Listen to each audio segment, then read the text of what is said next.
Morning বন্ধুরা, কেমন আছো তোমরা সবাই? আশা করি সবাই খুব খুব খুব ভালো আছো। আমরাও সবাই খুব খুব খুব ভালো আছি। তোমাদের সবাইকে অনেক অনেক অনেক স্বাগত মুখার্জি ফ্যামিলি ব্লগসে।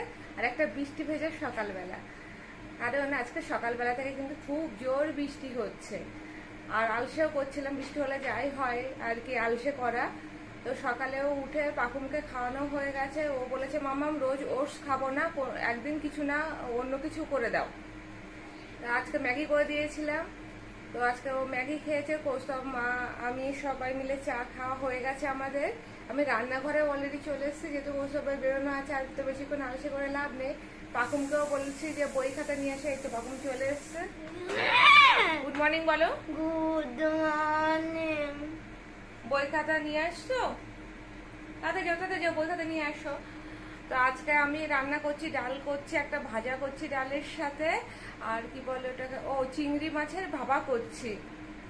তো আমি অলরেডি ডালটা আমার হয়ে যাওয়ার মতো হয়েছে, ভাত হয়ে গেছে, ভাজাটাও বসিয়ে দিয়েছি।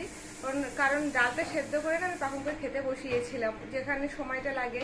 আর ভাতটাও একসাথে বসিয়ে দিয়েছিলাম, আগে চালটা ভিজিয়ে রেখেছিলাম। তো ওই দুটো পাকুমকে খাওয়াতে খাওয়াতে আমার ওই দুটো কাজ হয়ে গেছে। তো আর কিভাবে রান্না করছি চলো তোমাদের সাথে। এই দেখো আমার ডালটা ফুটে গেছে অলরেডি।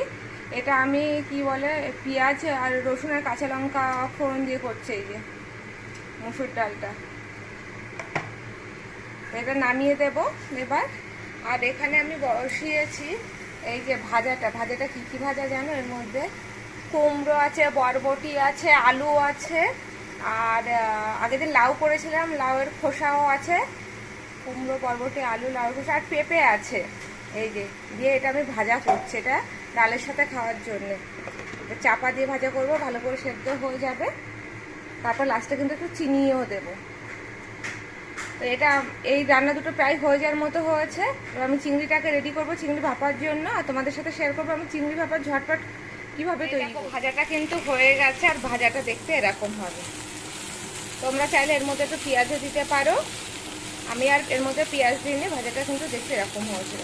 এটা খেতেও মনে হয় টেস্টি হবে। তো এবার আমি চিংড়ি ভাপাটা রেডি করছি, তোমরা সঙ্গে থাকো। চিংড়ি ভাপার জন্যে আমি প্রথমে এরকম একটা টিফিন বাটিতে এই দেখো এই পরিমাণ তেল নিয়েছি, ঠিক আছে? এবার এর মধ্যে আস্তে আস্তে সব জিনিসপত্র আমি অ্যাড করব।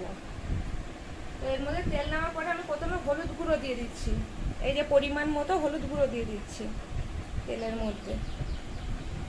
এই যে দিয়ে আমি পরিমাণ মতো নুন দিয়ে দিচ্ছি, যেহেতু চিংড়ির পরিমাণটা আমি জানি, তো সেই বুঝে আমি নুনটা দিয়ে দিচ্ছি। পরিমাণ মতো নুন দিয়েছি, দিয়ে আমি এর মধ্যে চিংড়িগুলো দিয়ে দিচ্ছি।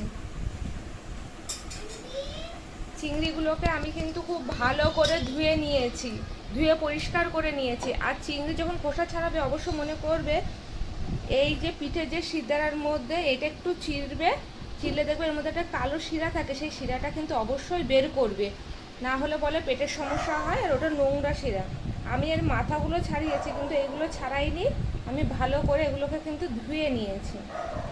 এবার এর মধ্যে দিয়ে দিচ্ছি গোটা কাঁচা লঙ্কা, দিয়ে দিচ্ছি 4টে, কারণ আমি যে পেস্টটা রেডি করেছি না, এর মধ্যে একটা লঙ্কাও কিন্তু আমি পেস্ট করে দিয়েছি।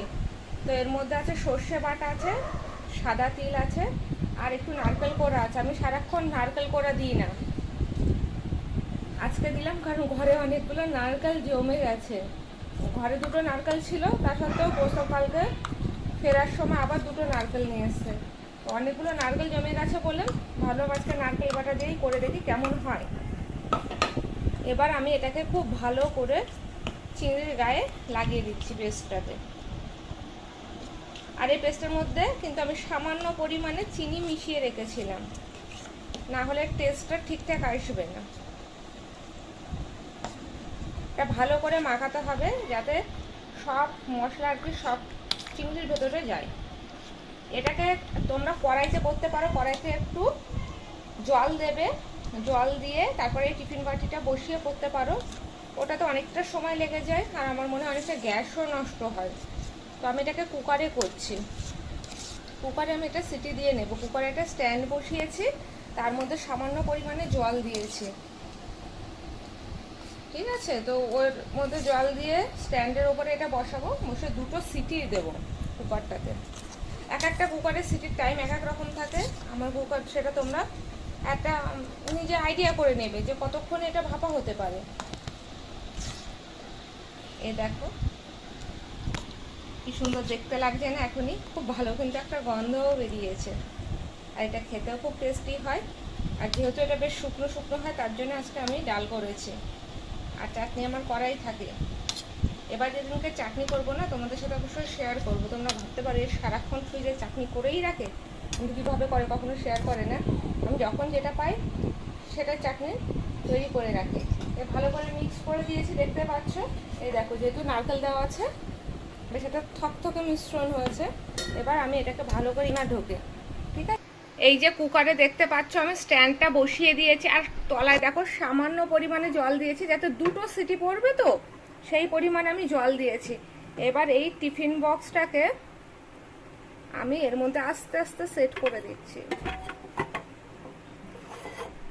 এই যে আস্তে আস্তে সেট করে দিয়ে এবার কিন্তু আমি কুকারের ঢাকাটা চাপা দিয়ে দুটো সিটি দিয়ে নেব, ঠিক আছে। তো আমি কুকারটা এইভাবে সেট করে নিচ্ছি। এই দেখো আমি এটা কুকারের ঢাকনাটা আটকে দিয়েছি। এবার সিটি পড়ার পর্যন্ত ওয়েট করব, যেহেতু আমি জলটা আগেই বসিয়ে দিয়েছিলাম স্ট্যান্ড দিয়ে, জলটা উষ্ণ গরম হয়ে গেছিলো। আর ওইটুকানি জলে তো সিটি পড়তেও আমার বেশিক্ষণ টাইম লাগবে না, তো 5 মিনিটের মধ্যে কিন্তু এটা রেডি হয়ে যাবে। রেডি হলে এটা খাওয়ার সময় অবশ্যই দেখাবো যে এটা কেমন দেখতে হয়েছে আর কেমন খেতে হয়েছে, তোমাদের সাথে অবশ্যই শেয়ার করব। এবার আমি পাখুমকে পরিয়ে নেব। এই যে পাখুম পড়তে বসেছে, ও এখন নামতার টেবিলটা পড়ছে। এই যে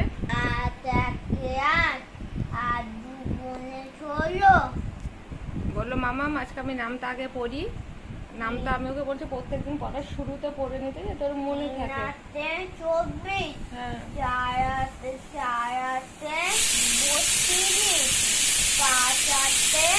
40 এদিকে কুকারেও দেখো সিটি পড়ছে।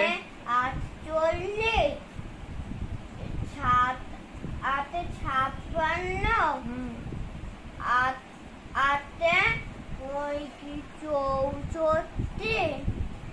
8 9 72 তোমরা শুনতে পেলে দুটো সিটি কিন্তু পড়ে গেছে। তো আমি গ্যাসটা এবার বন্ধ করে দিচ্ছি, ঠিক আছে। চিংড়ি ভাপেটা রেডি হয়ে গেছে। আর চিংড়ি ভাপেটা কিন্তু দেখতে এরকম হয়েছে, দেখতেই পাচ্ছ এরকম দেখতে হয়েছে চিংড়ি ভাপেটা। তো আজকের মতো আমার রান্না কমপ্লিট হয়ে গেছে।